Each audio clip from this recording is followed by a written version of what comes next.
সংগ্রামী বন্ধুগণ, আমাদের মিছিল এসডিএম অফিসের কাছাকাছি পর্যন্ত যাওয়ার কথা ছিল, যেহেতু প্রশাসন থেকে ব্যারিকেড দিয়ে বাধা সৃষ্টি করা হয়েছে, সেজন্য আমরা ওদিকটা যেতে পারলাম না। আমরা এখানেই শেষ করব। আমাদের এখান থেকে দুইজন প্রার্থীকে নিয়ে, প্রার্থীর যারা প্রপোজার আছেন দুইজন করে, তারা এসডিএম অফিসে গিয়ে রিটার্নিং অফিসারের কাছে তাদের মনোনয়নপত্র জমা দেবেন।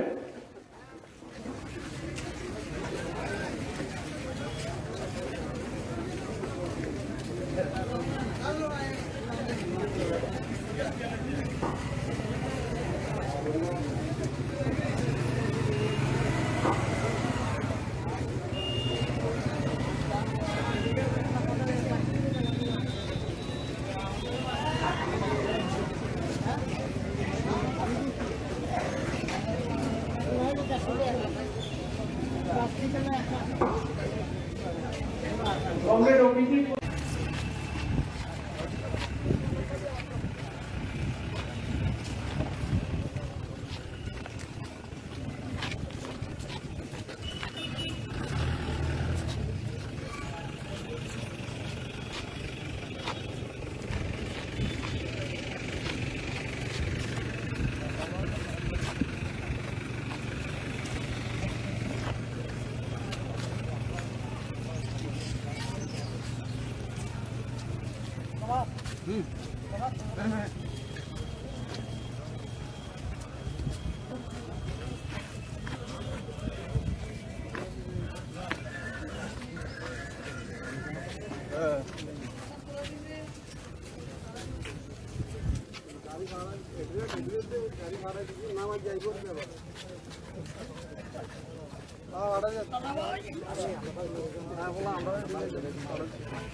লাথি উষ্ণ না দিলে তো বারবার কইতেছে ফোনটাকে চেয়েছে।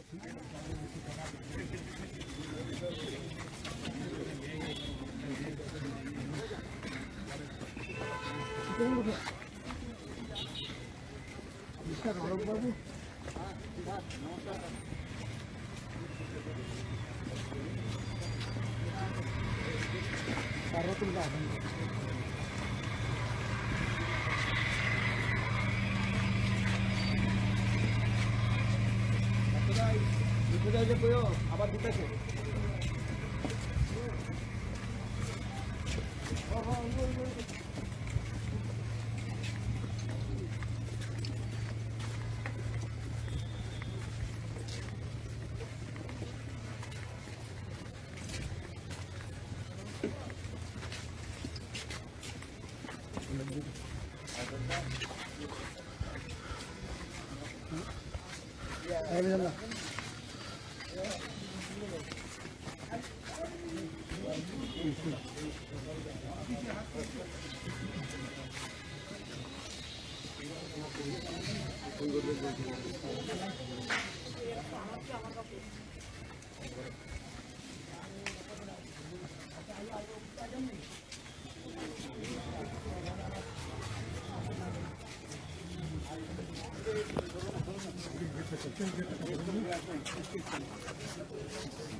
হ্যাঁ লাইট দিছি তো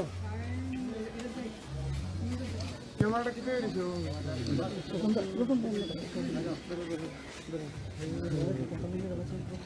বাড়িয়ে দিয়ে না না অফ করে আবার কর না না দেন দিয়ে রাখেন একটু ফিসটা আইতেছে না ঠিক মতো ওদের দিকে তো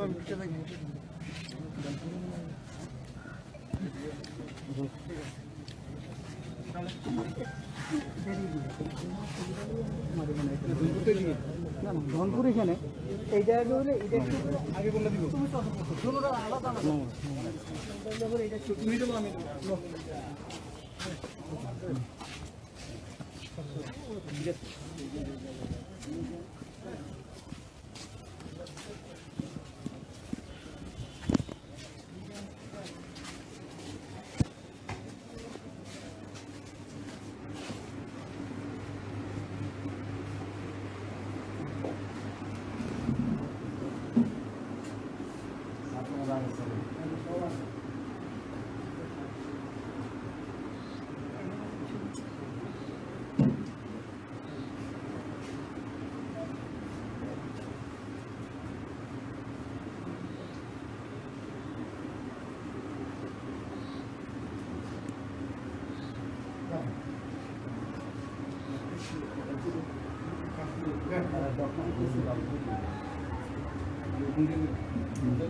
একটু একটু একটু আপনি পিছিয়ে নেন পিছিয়ে নেন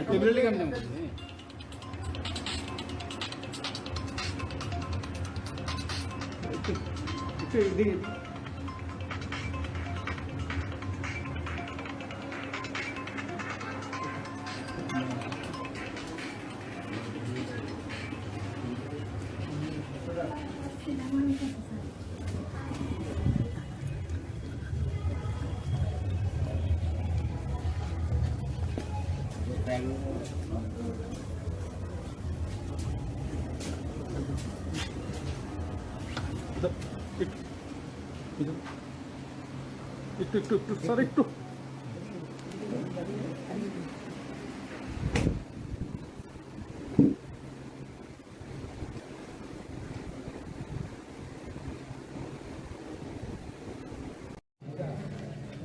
এখানে এই দুটি বিধানসভা কেন্দ্রের উপনির্বাচনে বামফ্রন্টের জয়কে সুনিশ্চিত করার জন্য এখানে সমবেত যারা হয়েছেন এবং এই সোনামুড়া শহরের শরীর দোকানি পথচারীবৃন্দ, আমি প্রথমেই আপনাদের সকলকে এবং আমাদের দুজন প্রার্থী কমরেড কৌশিক এবং নিজামের তরফ থেকে আপনাদের সকলকে অভিনন্দন, শুভেচ্ছা এবং আদাব জানাচ্ছি। বন্ধুরা, আপনারা জানেন এই দুটি বিধানসভা নির্বাচনী কেন্দ্রের ফলাফলে ত্রিপুরাটির সরকারের পতন হবে না। ত্রিপুরাটির বর্তমান সরকার তাদের নিজেদের ভেতরে যদি কোন ধরনের গন্ডগোল না হয়, তার অস্তিত্বে অর্থাৎ এই সরকারের গঠনে